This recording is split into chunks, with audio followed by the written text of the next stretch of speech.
YCP ప్రభుత్వం మీదన ఇంతకుముందు వివిధ అంశాల్లో తెలుగుదేశం నాయకులు కార్యకర్తలు కోర్టులకు ఎక్కితే ఇప్పుడు వైఎస్ఆర్ కాంగ్రెస్ పార్టీ వాళ్ళు కోర్టుకు ఎక్కుతున్నారు. తాజాగా మంత్రి నారా లోకేష్ అనుచరులు ఈ నెల 9వ తేదీన తన కిడ్నాప్ చేసి రాత్రంతా చిత్రహింసలకు గురి చేసినట్టు పెదవడ్లపూడికి చెందిన బాధితుడు పాలేటి రాజకుమార్ సుప్రీంకోర్టు, హైకోర్టు, జాతీయ మానవ హక్కుల సంఘానికి ఫిర్యాదు చేశాడు. లోకేష్ ఫ్లెక్సీ ఎదుట మోకాళ్ళపై కూర్చోబెట్టి బెదిరించి క్షమాపణ చెప్పించి చిత్రీకరించిన వీడియోను సోషల్ మీడియాలో పోస్ట్ చేసి తన కుటుంబాన్ని మానసిక క్షోభకు గురి చేసినట్టు పేర్కొన్నారు.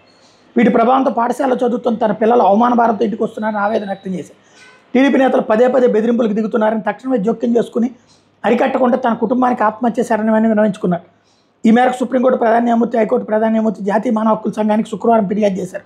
తన ఫిర్యాదు మీద చట్ట ప్రకారం పోలీసులు విచారణ జరిపి వ్యక్తిగత భావ ప్రకటన స్వేచ్ఛ, మానవ హక్కులు పరిరక్షించాలని కోరారు.